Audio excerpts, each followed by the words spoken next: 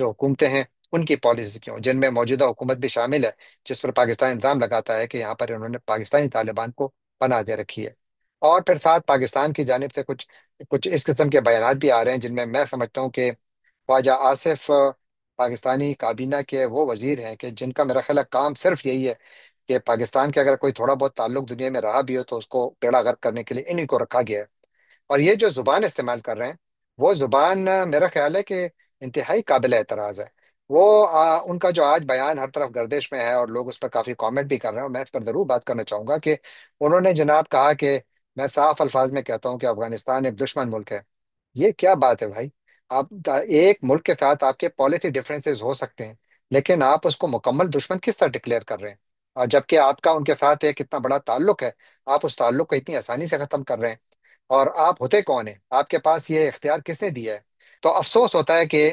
خواجہ صاحب آپ جیسے لوگ بھی پاکستان کی کابینہ میں ہیں، اور آپ کو پاکستان کا وزیر دفاع بنایا گیا ہے۔ اب میرا خیال ہے کہ اس زبان کی کوئی ضرورت نہیں تھی، ان کو تھوڑا ذرا محتاط ہونا چاہیے۔ افغانستان کے ساتھ ہمارے اختلافات ہیں، بالکل ہیں، لیکن ان اختلافات کو حل کرنے کا طریقہ بھی ہے۔ یہ طریقہ نہیں ہے کہ پہلے آپ ان کو دشمن ڈکلیئر کریں اور اس کے بعد پھر آپ ان سے دوستی کی تمنا بھی کریں۔ یہ صرف کوئی پاگل ہی کر سکتا ہے۔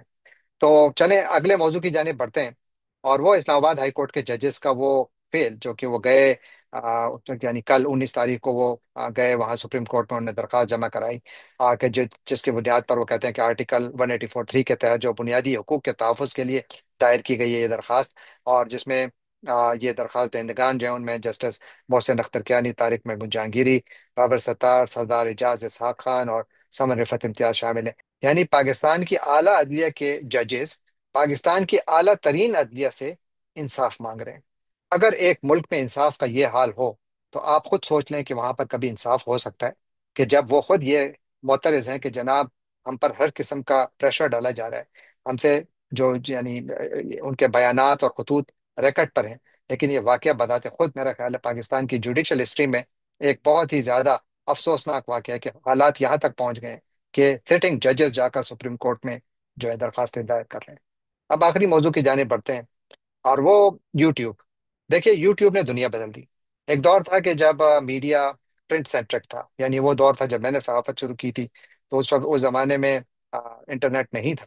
اور اس کے بعد پھر انٹرنیٹ آیا، اور پھر جس طرح ہم نے دیکھا ڈیجیٹل کا دور شروع ہوا، اور آج پھر جب یوٹیوب آیا تو یوٹیوب نے دنیا بدل دی۔ امریکہ میں آج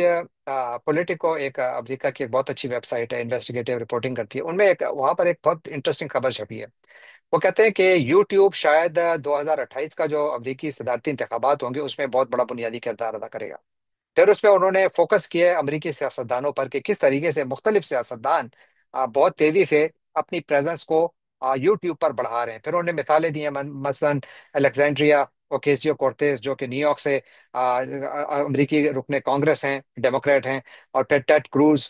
جو کہ ریپبلکن ہیں ٹیکسس سے، کس طریقے سے وہ بہت بڑی تعداد میں جو آڈینس ہیں وہ اپنی طرف کھینچ رہے ہیں۔ اسی طرح مختلف سیاستدانوں کا ذکر کیا ہے کہ کتنی تیزی سے اپنی ریچ بڑھائی، اور پھر وہ کہتے ہیں کہ اس کی وجہ یہ ہے کہ جو ٹریڈیشنل ٹی وی ہے وہ تقریباً ختم ہو رہا ہے، یعنی اس کی جو انگیجمنٹ ہے آڈینس کے ساتھ وہ ختم ہو رہی ہے، اور اس کو ریپلیس کیا کر رہا ہے؟ اس کو یوٹیوب ریپلیس کر رہا ہے۔ وجہ یہ ہے کہ بہت سارے لوگ جو کہ ایڈیٹوریل کنٹرول کے خلاف ہیں، یعنی بہت سارے لوگ ہیں، جس طرح بھی آپ ایک چینل کو کہتے ہیں کہ جی یہ پرو گورنمنٹ ہے، دوسرے کہتے ہیں پرو اپوزیشن ہے، کوئی انڈیپینڈنٹ چینل اگر ہو بھی تو وہ اس کا سروائیول مشکل ہو جاتا ہے۔ تو پھر یوٹیوب میں جو سپیس کریٹ ہوئی تو وہ ایسی کریٹ ہوئی کہ جہاں پر مجھ جیسے جرنلسٹ آئے، اور مجھ جیسے دسیوں نہیں ہزاروں جو لوگ ہیں وہ آئے، اور انہوں نے اپنی آراء پیش کرنا شروع کی۔ تو اب وہ سپیس ایسی آئی ہے جو کہتے ہیں کہ اس نے امریکہ میں اب سب سے زیادہ جو جو چیز دیکھی جاتی ہے وہ یوٹیوب ہی پر دیکھی جاتی ہے۔ یعنی یوٹیوب میں پہلی مرتبہ انہوں نے جو نیشنل فٹ بال لیگ ہے اس کی جو گیمز ہیں وہ دکھانا شروع کی ہیں۔ اسی طرح سی اسپین جو ہے ایک امریکہ کا بہت بڑا چینل ہے، بہت پرانا چینل ہے، وہ اپنے پروگرامز کو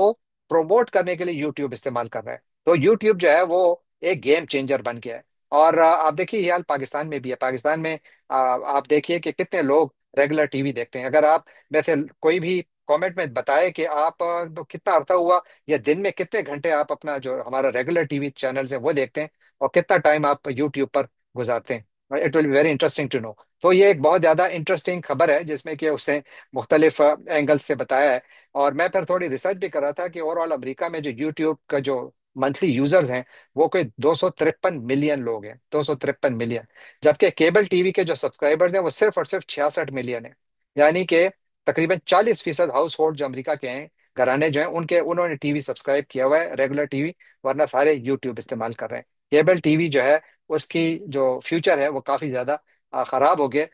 اور جو یوٹیوب ہے اس کی ویورشپ میں ایکسپلوسو گروتھ ہو رہی ہے، بہت تیزی سے بڑھ رہا ہے. اور شاید ایک وقت ایسا آئے گا کہ مجھے لگتا ہے کہ جو ریگولر چینلز ہیں ان کی شاید ضرورت ہی نہ پڑے. بہت بڑے بڑے اداروں میں جہاں پر کہ پہلے ریگولر نشریات ہوتی تھی، اب وہاں پر جو سوشل میڈیا کے چینلز ہیں وہ ان کے زیادہ پاپولر ہیں. وجہ یہی ہے کہ یہاں پر لوگوں کی رسائی زیادہ ہے، یہاں لوگ زیادہ ایکسپریس کر سکتے ہیں، لوگ کمیونیکیٹ کر سکتے ہیں اور ان کی بات بھی سنی جاتی ہے. جانے سے پہلے آپ سے ایک مرتبہ درخواست کہ آپ ہمارے چینل کو سبسکرائب کیجیے، لائک کیجیے، شیئر کیجیے، کامنٹ کیجیے اور بیل آئیکن کو کلک کرنا نہ بھولیے گا. آپ کا بہت بہت شکریہ.